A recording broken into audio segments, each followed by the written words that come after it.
It's time for another ranking. These are all 7 View Askewniverse movies ranked. Before I start, there are a couple things I want to mention. 1. Only movies with Jay and Silent Bob count, so I'm not including Tusk, Yoga Hosers, Zack and Mary Make a Porno, Red State, Cop Out, or Jersey Girl. And 2. Despite being a Jay and Silent Bob movie, Jay and Silent Bob's super groovy cartoon movie isn't officially canon to the View Askewniverse, so it won't be on this list. And if it was, it would be number 8 because it sucks. That said, on with the countdown. In 7th place is Jay and Silent Bob Strike Back. Now, just because this is the worst doesn't mean I think it's a bad movie. It's just my least favorite out of all of these. I actually quite enjoyed Jay and Silent Bob Strike Back. There are quite a bit of scenes that are funny, and a couple that aren't. I'm pretty sure Kevin Smith made this movie just so he could duel with Mark Hamill, and Mark Hamill's introduction is how the Force Awakens ending scene should have gone.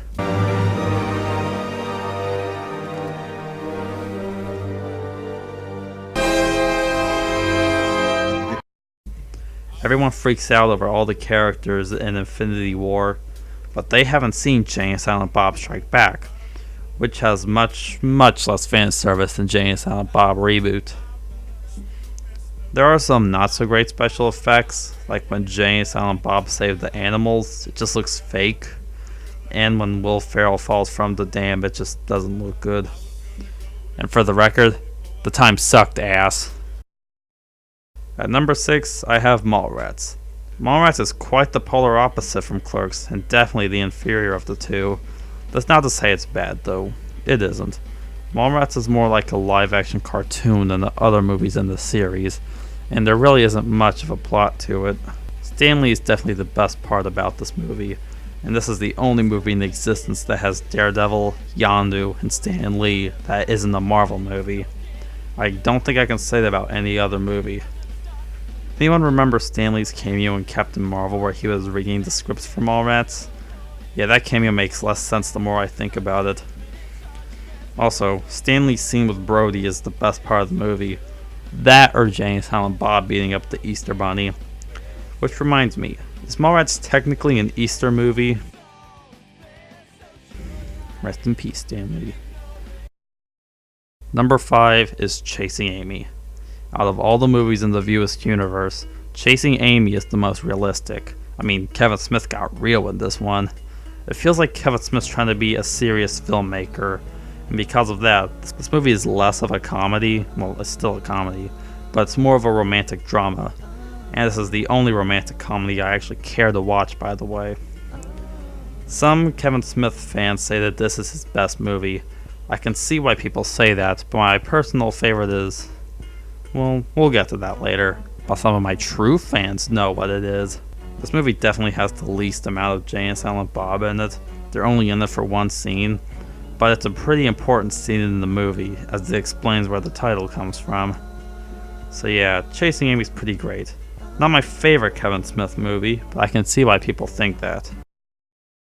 In 4th place, I have Dogma. Dogma is definitely one of my favorite Kevin Smith films. This might be the best movie about religion ever made.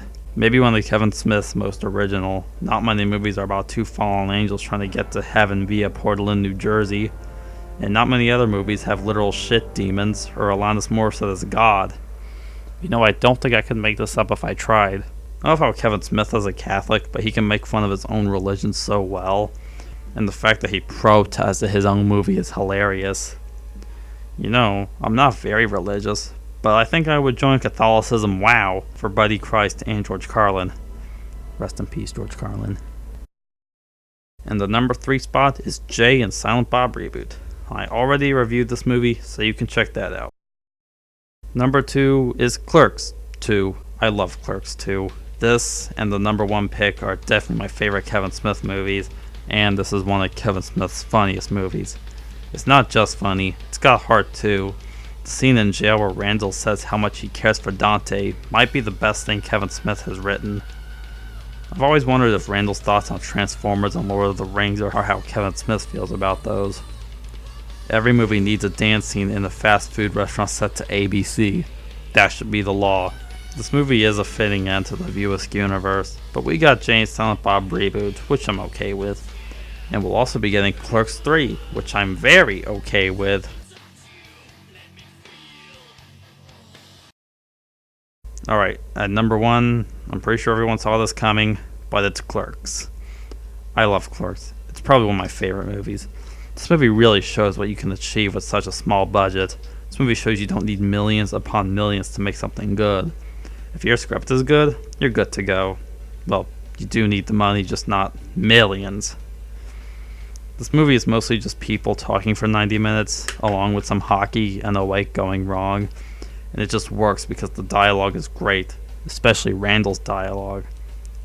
We even got a really good animated show out of this, which I would recommend. It's better than this, and it's definitely better than this. If only we got a Clerks sellout. Well, hope you enjoyed. Thanks for watching, and I'll see you with another video. The war is over, and when I kill you, I will have killed the last Jedi. Amazing. Don't fuck with the Jedi Master, son.